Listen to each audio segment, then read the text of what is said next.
Both of you. Pleasure to have you here. Ed, why did you become a vegan? How long ago was that? Yeah, so I've been vegan now for about 3.5 years. I saw a documentary called Earthlings, and it basically summarises all the different ways that we exploit animals. It talks about dairy and eggs and all the horrible things that we do to them in commercial farming systems. And I felt like a hypocrite because I said I loved animals. You know, I always said that I was an animal lover, but here I was paying for animals to suffer and die on my behalf. And so I felt that I'd hit some sort of moral brick wall where I preached one thing, but my actions said another thing. And so I had to be vegan to align myself with my own moral code. You know, we're in a nation of animal lovers. It makes sense for us to extend that compassion to all animals. And how far are you prepared to take that? That's an interesting question. I think I personally believe in education, and I want to talk about veganism as much as possible because knowledge is power. And when we're given both sides of the argument, we can make a conscious decision based on how we truly feel about the situation. I mean, for so long, we've been fed the same kind of propaganda of you need meat for protein, you need dairy, cow's milk for calcium, but actually this isn't true. And when we can kind of level the playing field and put across what's actually happening to animals, the terrible suffering that they go through and the environmental damage that it causes to our whole planet, I think when people have that power, they're more compelled and empowered to make informed decisions. Are you militant?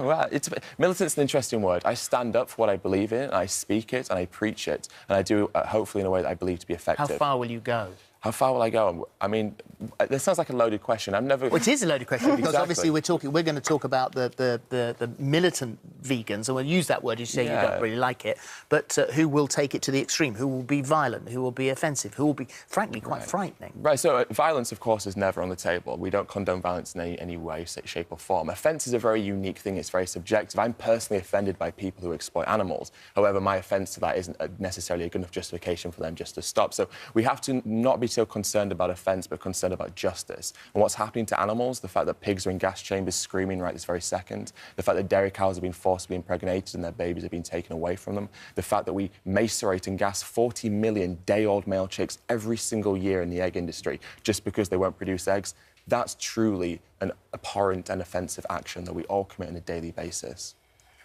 Right, well, Julie, you think this has gone to the extreme now, don't you? You said here you think veganism is preachy and a middle-class thing. Well, this is probably the last thing that you want to hear with the debate, but I agree with every single word that Ed says. I think that it's absolutely right and proper that we look at what's happening to animals, that we challenge intensive farming. I don't have a problem with killing animals for meat, but I think that as long as they've lived well and die humanely, if there's a possibility for that, then I think that what we should be doing is targeting the agribusiness and looking at large-scale farming. But my issue is the way that a number of vegans, and I'm not suggesting that Ed is one of these, but a number of vegans will espouse this kind of sanctimonious dribble about how it's no more expensive, it's no more time-consuming, it's as easy. For example, low-income mothers who have 3 children under the age of 5, who need to feed those children, and it is cheaper and easier, much as I don't like that fact, to give these children fast food, meat-based diets. If every single low-income parent had a box delivered to them of good, organic, plant-based food that they could then easily prepare for their children in the middle of a busy working day, I would absolutely condone it and say yes, more of it. But we can't deny the fact that many vegans who are sanctimonious and who judge lower income, particularly women who are raising their children, that they are coming from a position of privilege and denying how difficult it is to have and to provide a balanced diet for your family in today's climate of expense and cheap and easy available meat. The last time you were on here was in January, and after what you said on here, you had death threats, you had rape threats. So the issue you have is, I mean, you're both, sort of singing from the same hymn sheet mostly, but it's when it crosses that line and becomes frightening. Well, I mean, who could argue against being more conscious about the effect that our meat and dairy eating has on the planet and on the animals that suffer as a consequence? But what I found, and I first wrote an article about this in 2005, which was a tongue-in-cheek article about how people are constantly lectured by vegetarians and vegans who seem to think that their lifestyle choice and they do nothing else. They do no campaigning against the meat industry, but just the very fact that they have this diet, you know, becomes unbearable. Now, I had lots of death and rape threats. I still get emails to this day from people who seem to support the PETA view, the People for the Ethical Treatment of Animals, which in my view is a deeply misogynistic organisation that thinks it's fine to treat women as animals, but we need to treat animals humanely.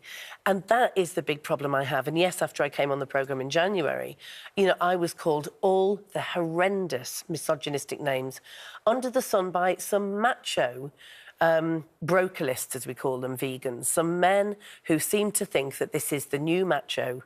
And we can see this in the way that some men are trying to pull others into veganism by showing that they can be big bodybuilders and that they can have massive muscles and that they're like junk food made of vegan ingredients. It's just a kind of a swap for their usual kind of, you know, meat eating and steak eating into now a macho veganism. So your reaction to that, those extreme responses on social media as well? Of course, yeah. I mean, I don't condone those at all. But I mean, the thing is, it kind of happens on both sides. And I myself, been on social media, I receive death threats on a pretty much a daily basis. I mean, the issue is it's such a divisive topic, and people feel so passionate on either side. And I think we've got to be because you are a vegan, sorry. And because I advocate online, and because I'm very vocal in my veganism, I get death threats from farmers. I get death threats from non-vegans who are just opposed to what it is that I'm doing. And so it's an issue that exists on both sides. And it's not an issue from a vegan perspective, it's just an issue from probably like a societal perspective. Right. When you see protests and occasionally scuffles outside abattoirs and farms and butchers, do you think that does the point have to be made to people walking down the street so scarily that I mean, I'm one of those people that, you know, sort of I'll listen to any argument, but the more militant you are, the more I'll back away from you. So, you know, if you make me that angry, if you frighten me that much, I will eat a sausage. Right, and it's a psychological thing, right? When people get pushed away when they feel that view is being pushed upon them, and that's why education is so important. We just need to look at the statistics, and I think that's what's so powerful. So, a study was released by Oxford University just earlier this year, a 5-year study that looked at the damage of farming to our environment, and they conclusively proved that actually if the world adopted the plant-based diet, we could save the amount of agricultural land we need by 75%. Now, The Guardian also published another an article, and it was talking about how to avoid rising 2 degrees from a global warming temperature point of view. In the UK, we have a responsibility, therefore, to reduce our beef, pig and lamb consumption by 90% and our dairy consumption by 60%. These are statistics that are not coming from vegans. But Ed, there's another issue to that. I mean, the fact that we now seem to be awash with avocados, you can't escape avocado, means that the Brazilian rainforest has suffered because of the overproduction. If you look at quinoa, the new trendy food of the white middle classes in this country and elsewhere in Western Europe, Peruvian people, for whom that was their staple, now find that it's tripled in price. So there is another way that we need to tackle this. Isn't it the fact that by merely having human beings on the planet, whether it's avocado farming or quinoa or cows or beef, there is going to be an impact? Of course there is, but the way I see it is that our responsibility in life is to make sure the planet that we leave behind is better than the planet that we were born into. I mean, we have an obligation to reduce suffering as much as we possibly can in our lives. Now, we can never obliterate suffering, but we must reduce it as much as we can. And simply going vegan is the single biggest thing that we can do that has the biggest impact not only to our environment, but to the trillions of animals who are exploited every single year needlessly. It's completely needless. But I think the point is, how far are you prepared to go? How far will you personally... I mean, what do you say to those...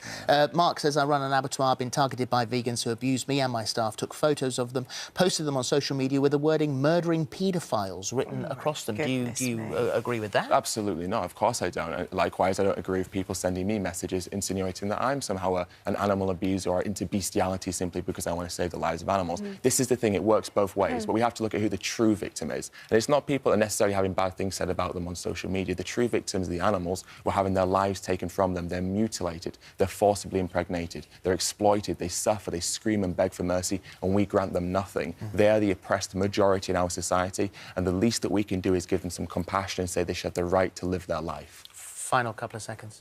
I would like the vegan movement to campaign to make this diet more accessible. I'm going to leave it there. Thank you both. Thank you very much. Thank you very much.